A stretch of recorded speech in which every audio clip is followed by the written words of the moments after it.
And the Toronto Blue Jays, you can't really say David versus Goliath because they did finish atop the AL East, but they get rid of the New York Yankees after one major speed bump in game 3, and they beat the Yankees in a best of 5. Wow. Kyle, I'm still wrapping my head around it because of all the bad thoughts every Jays fan had all day long heading into game 4. How about just our group text message tonight, Dan? There was a lot of bad and unpleasant thoughts going on in there with things we shall not repeat here on the show. But if you had told me before this series it would go down the way it did, an absolute bloodbath, victories in both game 1 and 2 for the Jays. The Jays losing in the most unprecedented fashion for them in game 3, and then coming back tonight and winning a bullpen game after all of our fair critique of their bullpen. Mind is blown. That was something else. It will go down as maybe the greatest game that John Schneider has managed in his time with the Toronto Blue Jays. The fact that the Jays used 8 pitchers and they stymied the Yankees when it was supposed to be the Blue Jays being stymied by the Yankees rookie who took to the mound, as he was able to just thwart the Red Sox in a deciding game. It's like the Jays never even heard about that game, didn't see highlights, or just ignored it all and just went and played Blue Jays baseball, and they didn't do anything fancy to score their runs. It was nitty, hardworking, basic baseball that got the Jays their 5 runs. Dan, I can't avoid giving Schneider his kudos for this because let's be honest, this masterful coaching performance probably began late last night after that loss. It continued all throughout the day with management off the field, continued on the field tonight. He handled the game very well. He handled his team's emotions well. He handled the pitching staff in an awkward situation for them extremely well tonight. As good a job as a guy could expect to do against the New York Yankees. It's just such an impressive way to win this game. It made for excellent theater, and the Toronto Blue Jays have won their first playoff series since 2016. Yeah, even despite the fact that the one guy we said just don't start Anthony Santander in right. And who does he start in right? Santander did not get a hit. And then Miles Straw comes into the game and gets a clutch hit that provided the Jays their 5th run. It's gritty guys like that. Then I was again watching the Fox feed, and they were telling the story of Nathan Lucas, how as a 31-year-old, he finally became a full-time big league player. And they were talking to him. He was talking about just getting an at-bat in the postseason and how amazing he thought that was. And then he goes out and has a hell of a game. It's guys like that. It's the Miles Straw. The bottom of the Jays order did all the damage for the Toronto Blue Jays in this decisive game over the Yankees. And that has been the key to their success over the last 3 or 4 months of this year is the contributions from the players further down in the lineup, coming in off the bench and when you least expect it. We talk about the top to bottom approach of this ball club. Let's go back to Schlittler, who, let's be honest, on paper, his numbers weren't too bad tonight, but I texted you guys early in the game, both yourself and producer Tim, and said, he's not striking guys out. It was his 17th batter he faced tonight before he got his first strikeout. And what does that tell you? The Jays bats are going to be just fine because they're making contact with a pitcher who doesn't match up against them well. The Jays are the best contact hitting, best pitch seeing team in all of baseball this year. And unfortunately, the Yankees' young horse is not well paired for that type of a ball team. I also love what this series has done for the aura of Vladdy Guerrero. And that includes the broadcasters, not just the opposing players, because as Jays fans, we've watched him all year. he has not had key hits. He has not had the big moments we wanted him to have. He has that against the Yankees. All of a Mhm. sudden, he's getting intentionally walked. Um, there's nothing but good things said about him. There's fans booing him as he walks to the plate at Yankee Stadium. So Vladdy Guerrero, if he ever wanted a time to make his presence felt, to make his contract seem like, yeah, he's worth it, boy, Yeah. did he pick the perfect time. He could not have picked a perfect time to let's just say he came into himself. He showed everyone why he got that big contract, and more importantly than anything, at this crucial time of year, he showed what he can do under the stress and pressure of being the highest paid player on a first place team in a pivotal moment in one of the most cathedral like settings in all of baseball, in Yankee Stadium, at home in Toronto, in Yankee Stadium down the stretch. All season long, he hit the Yankees. He hit them in Yankee Stadium. He loves hitting the baseball there. And it almost as if he had a cloud over that. And they put a cloud over the Yankees, and what does it do for the rest of the lineup? That's what you want, right? That opens up all these opportunities for the rest of these hitters to do their thing. And it just top to bottom, even on our chat right now, Melanie Blacker saying the best Jays team in a long time. It's because it's deep and because everyone contributes. It's not, we have our superstars, but we're not purely driven by them. I mentioned it on our show this morning when we were previewing this game 4. And I mentioned it in conversation, actually filling up for gas this afternoon. I had a lot of conversations about the Blue Jays today. And in each one, I told them, I said, the Jays prepared themselves for this moment Mhm. in that nosedive down the stretch. They faced adversity and then they still ended up winning. It was like the perfect recipe to prepare them for the moment, which was game 4. Getting blown out in game 3, sky is falling for everyone but the Toronto Blue Jays. So credit to them. They are professionals. They don't listen to the outside noise, and they just continued with the attitude they've had all year. I call them the no name kids. Now people do know their names. They know it's Ernie Clement and not Ernie Clemente. They know it's Nathan Lucas, not Nathan Lukes. And everyone definitely knows Vladdy Guerrero now. It's incredible. These guys are on the biggest stage baseball can offer, and they're performing top to bottom. Ernie, as I said to you in a text early tonight, quickly ascending up the list of all-time great Blue Jay Ernies.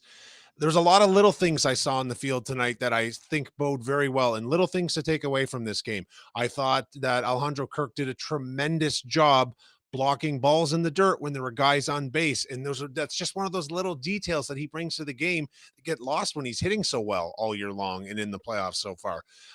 We saw Hoffman come out, and yeah, there were some nervous moments there, but he did get us through that game. And if that does something for his confidence and brings him back to the pitcher we know he can be, but hasn't been, they'll be poised to do great things for the rest of these playoffs. There's all these little details you can pull out of the game tonight.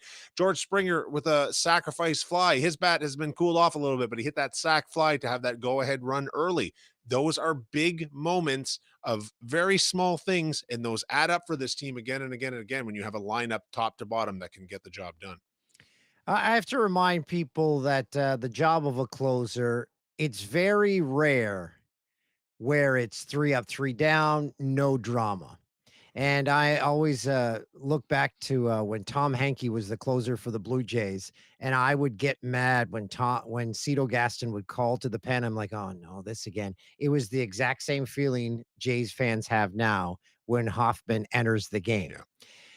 He might walk the bases loaded, but he'll 99 times out of 100 get out of it.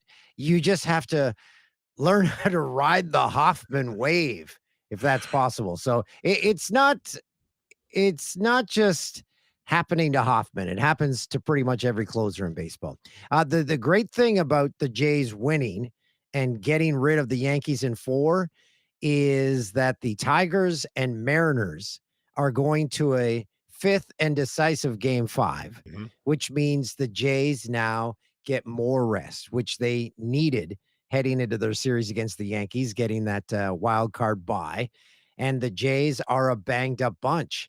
as we still Yeah. need another starting pitcher. Chris Bassett still has to come back. We're still waiting for Bo Bichette, and every guy that's playing right now is playing banged up. So it could not have happened more perfect for the Jays and for the Tigers, pushing that to a game 5 against the Mariners. Dan, they said during the broadcast tonight that Bo Bichette was in fact lightly jogging around the field today. Okay, That's we were good news. waiting for that. Where they said during the broadcast they saw that today. That is very, very good news for the Blue Jays. As you say, it's only Wednesday. The ALCS starts Sunday night in Toronto, of course. Is that Even put correct? him as Yeah. DH. As I Yeah. was talking to my cousin today, I'm like, "Show him film on repeat of Kirk Gibson Yeah. stepping up to the plate, limping to the plate, say, 'Bo, do you Yeah. not wanna have this moment?'" Crazy, crazy time. So let's look ahead to the ALCS. The Jays are in a good position right now because they have all of this rest, which means all of their starting pitchers are good to go. No one pitched a lot tonight, so all these arms would have been fresh for Friday. Now they're going to be ultra fresh for Sunday. If they face the Detroit Tigers, Scooble will have just pitched on Friday.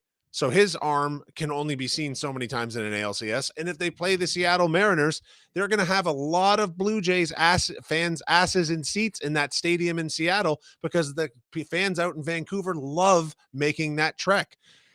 Okay, well, I've got the Scooble update from my friend Kenny, who's a Tigers fan. He said if the Tigers win on Friday, Scooble will pitch games 3 and 7 in the ALCS. I'll call it right now. There won't be a game 7 if we're playing the Tigers. How about that? The Tigers, they're a lot like the Jays. They are learning from their mistakes. The fact that they Yeah. blew a 15-game lead down It's the stretch. 15 games. And now they came back to force that game against the Mariners. I'm excited whoever comes out of that series. I would love to see the big dumper. I would love to have yeah. a cross-border battle. Well, obviously both teams are across the border, but actually, Further no, across. they're both how much They're well, almost Detroit's laterally. closer. Detroit's closer That's a very short trek. because Yes. Detroit's 1 minute across the border while Seattle's like an hour or 2. So it's the closer of the cross-border battle if you face the Tigers. And Yeah. a lot of fans will make the drive if it's in Detroit or Seattle. Doesn't matter. I want to be clear with the people in the chat saying I just made a bold statement. I didn't say which team would win. I just don't think a series with Detroit in either direction is going because the way, as Dan pointed out, Detroit had a crazy, crazy finish to their season. And if they have any momentum going into the next round, they could be better than the Yankees. Like they blew that lead to Cleveland, then are forced to play Cleveland in a playoff, and then they beat Cleveland. It's Yeah. kind of a crazy way to do things. So I don't know. There's a part of me that wouldn't mind playing Seattle simply to see us go up against the two people who are obviously the only likely MVP winners in the AL this year. Uh, Seattle's a deadly team. Detroit, man, if they get Scooble on the mound even twice, that's trouble. See how he does on Friday. Maybe we're looking too far ahead right now. There's still a lot to celebrate from tonight. Yeah, you, I you celebrate into the weekend. You celebrate into Yeah. Thanksgiving weekend. And how about that? The Jays will be kicking off the ALCS on Thanksgiving weekend in Toronto. It's A lot of Thanksgiving dinners going to get screwed up. Yeah, they really, really are, because that game will all the games now will be we have no afternoon games left to play at this point on the schedule because things are Today getting was the down to the last nitty day. gritty. Sorry to interrupt, Kyle. Today was the last day that there's going to be more than 2 games played. Last day of the baseball season in which more than 2 games will be played. So That's it's sad. correct. Yeah, the Phillies are up 3-1 on the Dodgers right now in the middle of the 6th. Of course, we saw earlier today Chicago Cubs handle Milwaukee, but they're still down 2-1 there. A lot of good baseball left to be played, but the Blue Jays are the first team to go through and take all the rest. And I think that's, I remember when you talked to Keegan about, actually, we talked to Keegan about this. The Jays had all that momentum with the bats at the end of the season. We were maybe worried that the time off from having won the AL, having won the division, would serve them a bit of a misjustice. Maybe it wouldn't be the best to take all that time off. Keegan assured us it was the best thing for him, and was Keegan ever right about that? Yeah, Keegan's right about a lot of things. Yeah, he really is. Um, he'll be happy. maybe heading home tonight. I'm going to talk to him tomorrow um, to get his thoughts. He'll be there in the champagne-soaked Yankees visitors locker room. So Keegan's second celebration in the last week that he'll be a part of. So yeah, just being on the ground. He's been with that team all year, knows what they've been through. And when you travel with a team and you're around them every day, you get to know them pretty well. So Keegan will provide some great insight tomorrow. Hopefully, he gets on the early flight. Yeah, I hope that for him too. I'm not sure if the Jays have the ability to once again build a tunnel of the stadium nightclub for this scenario, but I'm sure they can find something to do in New York City before they head back, if that's what they choose to do with their night, or maybe they all want to go home and get some rest. I kind of doubt that, and I hope for them they don't do that because they do deserve to celebrate having gone in and won on Yankee soil. Dan, there's just so much positive for baseball in Canada to take away from this. You can feel the whole country pulling for this team. All the marketing in Canada is geared around Jays colors and Jays this and Jays that. There is something to be said for having an entire nation pull for your team. And we saw this last basically when the Raptors went on their run and won a championship, right? It becomes this national pride thing and the whole country is tuned in and it's just a fantastic thing to witness and be a part of. But it isn't over yet. You know what's great about it, Kyle, is everything is thrown out the window.